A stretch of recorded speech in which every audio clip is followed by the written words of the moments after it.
Hello and welcome to Career Plus. So my dear friends, आज की video में हम डिस्कस कर रहे हैं beginning of revolutionary sentiments and movements during freedom struggle. तो लास्ट वीडियो में भी हम इस टॉपिक को डिस्कस कर रहे थे और हमने डिस्कस किया था role of VD Savarkar, madam Bhikaji Cama. इसके अलावा हमने डिस्कस किया था अभिनव भारत, अनुशीलन समिति और डिफरेंट रेवोल्यूशनरी हीरोइक एक्शंस को हम डिस्कस कर रहे थे। और आखिरी चीज जो हमने डिस्कस किया था वो था कि किस तरह से एक इंडियन स्टूडेंट मदन लाल ढींगरा, एक x British army officer Willey Curzon जो हैं उनकी हत्या करते हैं, उनकी असैसिनेशन करते हैं 1909 में। सो फ्रेंड्स, आज हम डिस्कस करेंगे कि आउटसाइड इंडियन फ्रंटियर्स यानी बियॉन्ड इंडिया हमें देखने को मिलेगा कि मोस्ट ऑर्गेनाइज्ड रेवोल्यूशनरी एक्टिविटीज जो होती हैं वो होती हैं नॉर्थ अमेरिका में। That means corresponding to present regions of US and Canada. तो यहां पर हो रही थी। तो फ्रेंड्स, आपको देखने को मिलेगा कि बहुत सारे सिख इमिग्रेंट्स इस समय नॉर्थ अमेरिका में सेटल हो रहे थे, primarily for better economic and employment opportunities. और ये लोग जो हैं नेटिव अमेरिकन के हाथों डिस्क्रिमिनेशन फेस कर रहे थे। और इस समय बहुत सारे इंडियन स्टूडेंट्स भी हायर एजुकेशन के लिए नॉर्थ अमेरिका गए हुए थे। और जी स्टूडेंट्स यहां पर रियलाइज करते हैं कि जब तक हम अपने मदरलैंड यानी इंडिया में फ्री नहीं हो जाते, आजाद नहीं हो जाते, तब तक हम एक्सपेक्ट नहीं कर सकते कि दुनिया हमें एक फेयर ट्रीटमेंट देगी। तो यहां पर हमें देखने को मिलेगा कि बहुत सारे स्टूडेंट्स 20th सेंचुरी के बिगिनिंग से ही बहुत सारे इंपॉर्टेंट काम करने स्टार्ट हो जाते हैं। और वो इंपॉर्टेंट काम होता है कि जो सिख इमिग्रेंट्स थे नॉर्थ अमेरिका में, उनके अंदर अवेयरनेस को क्रिएट करना ताकि इंडिया को लिबरेट किया जा सके। तो इसमें देखिए बहुत सारे इंडियन स्टूडेंट्स जो इस तरफ इस डायरेक्शन में एक्टिविटीज कर रहे थे। इंडियन स्टूडेंट्स इनमें हमें देखने को मिलेंगे रामनाथपुरी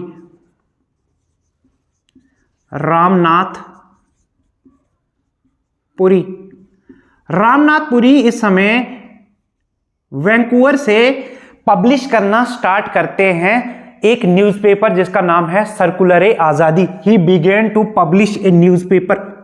और ये पब्लिश किस लिए कर रहे थे? ये न्यूज़पेपर ये पब्लिश कर रहे थे ताकि जो सिख इमिग्रेंट्स थे उनके अंदर, ठीक है, क्या किया जा सके, अवेयरनेस को बढ़ाया जा सके ताकि इंडिया को किस तरीके से हम लिबरेट करें। तो इन्होंने जो न्यूज़पेपर पब्लिश करना स्टार्ट किया that was circular Azadi. And he began to publish this newspaper from the city of Vancouver.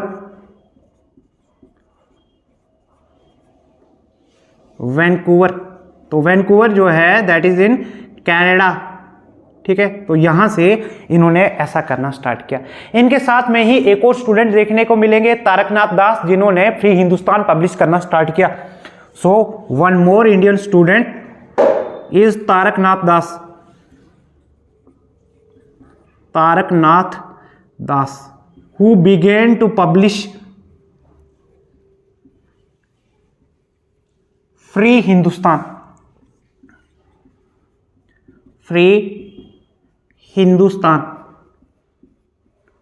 ये फ्री हिंदुस्तान को पब्लिश करना स्टार्ट करेंगे इस समय से।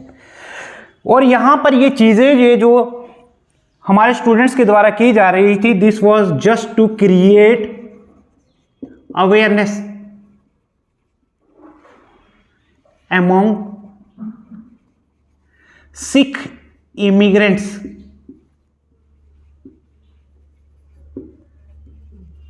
इन North America.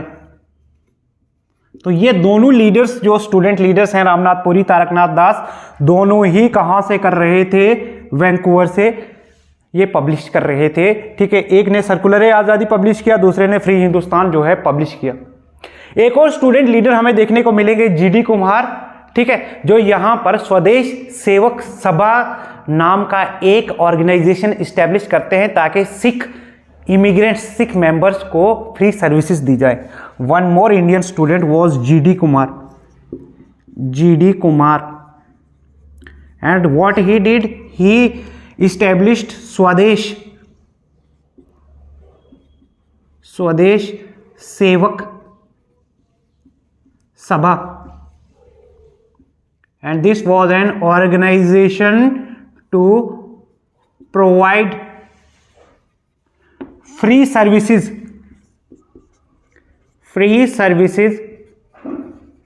to Sikh immigrants, जो सिख इमिग्रेंट्स थे, ठीक है, नॉर्थ अमेरिका में, उनको फ्री सर्विसेज देने के लिए।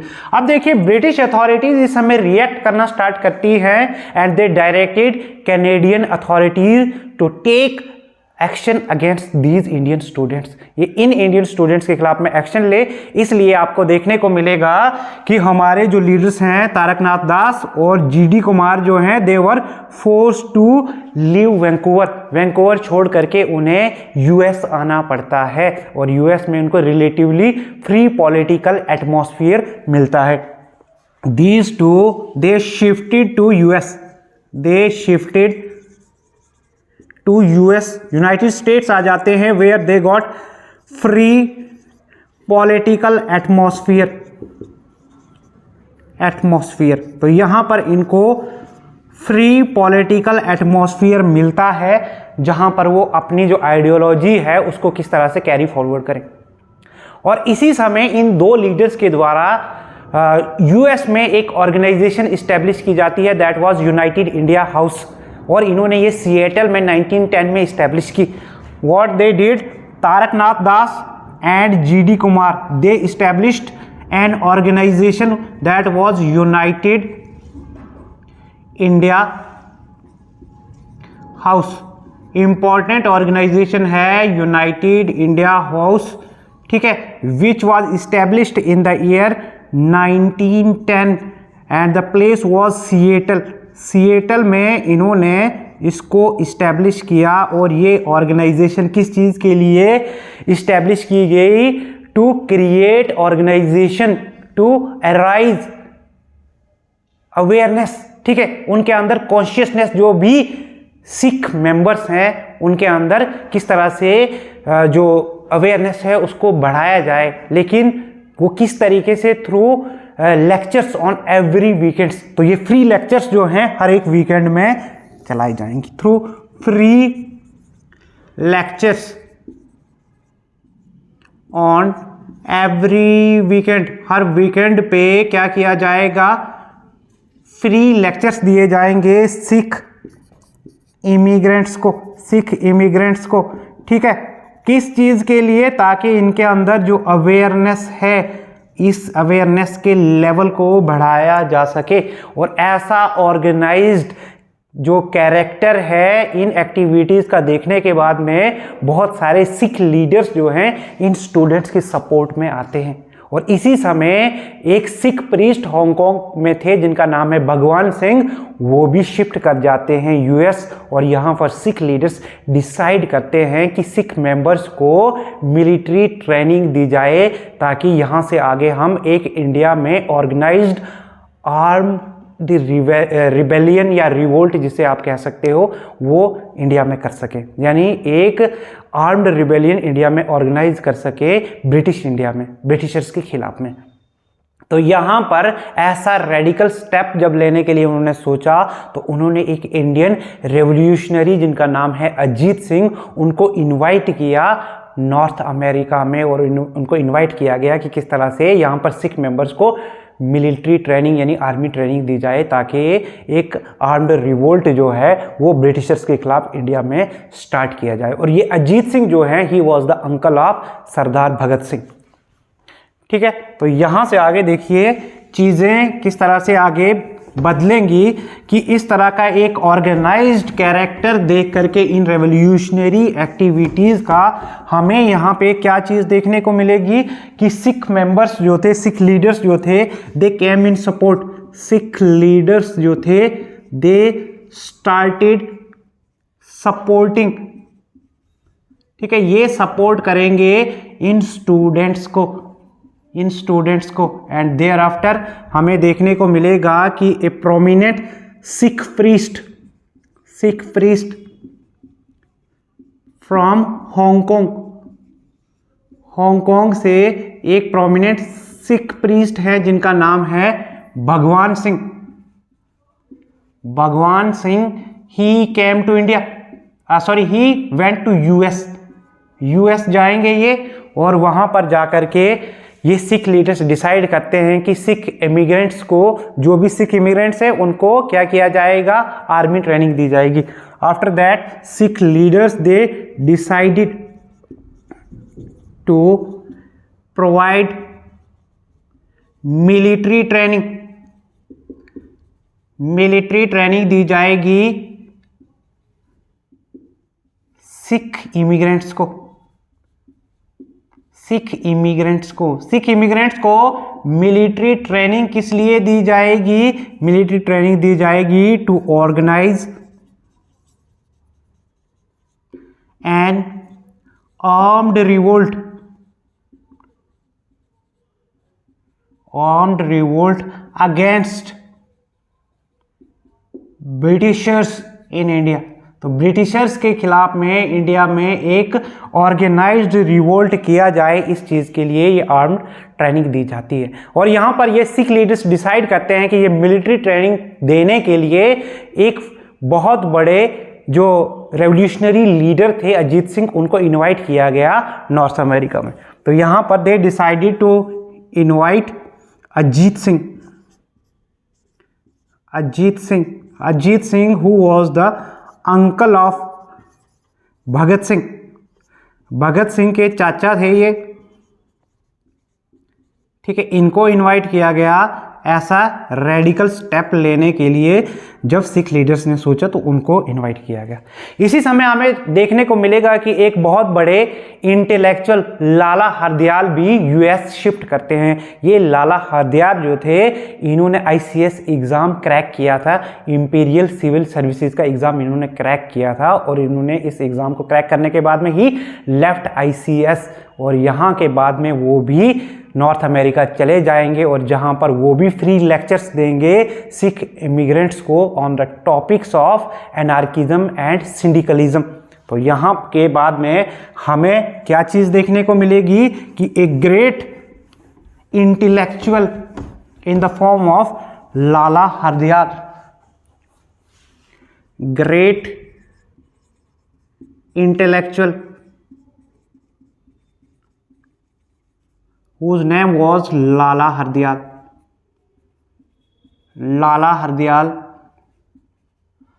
Hardayal who had left ICS qualify करने के बाद में इन्होंने ICS छोड़ दिया था, and what he decided to move to north America.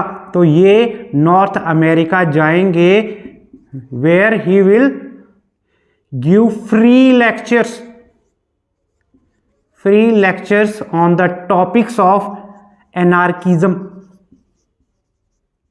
and syndicalism। तो इन टॉपिक्स के ऊपर ये भी सिख इमिग्रेंट्स को लेक्चर्स देंगे। अब देखिए एनार्किज्म क्या होता है। एनार्किज्म एक ऐसी इंटेलेक्चुअल लोडेड आइडियोलॉजी है जहां पर every form of domination needs to be questioned and after proper justification authority can be accepted. तो यहां पर हमें देखने को मिलेगा कि every form of domination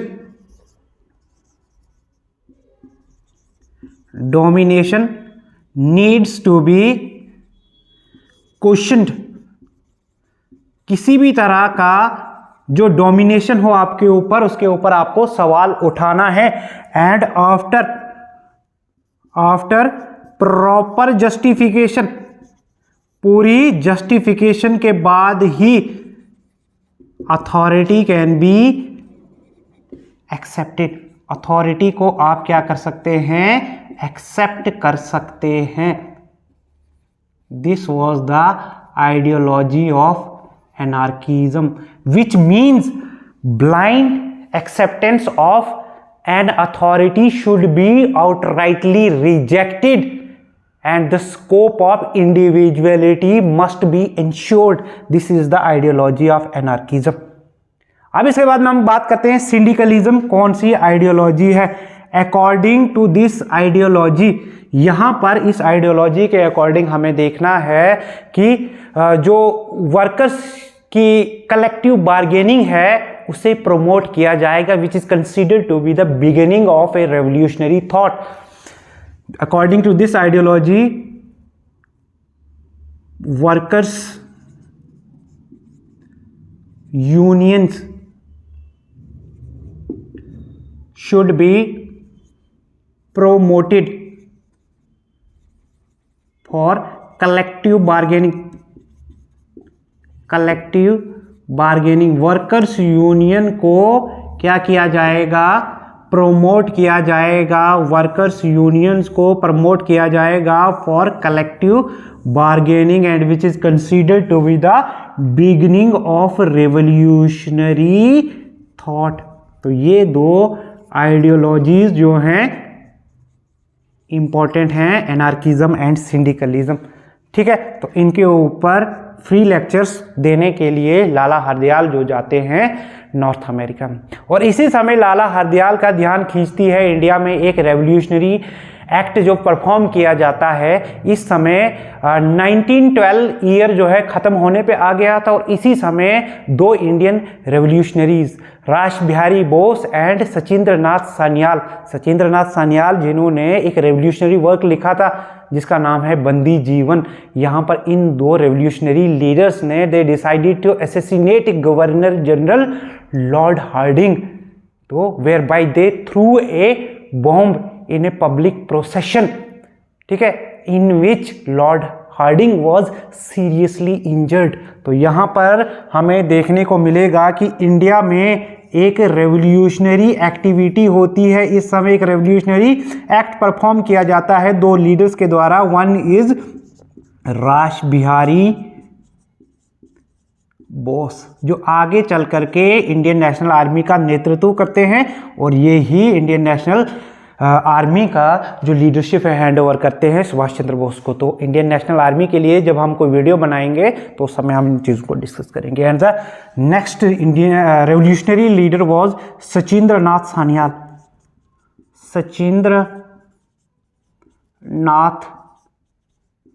Sanyal. ये दो लीडर्स हमें देखने को मिलेंगे कि इन्होंने एक बहुत बड़ा कांड कर दिया. एक रेवोल्यूशनरी एक्ट इन दो लीडर्स ने परफॉर्म किया where they tried to assassinate Lord Hardinge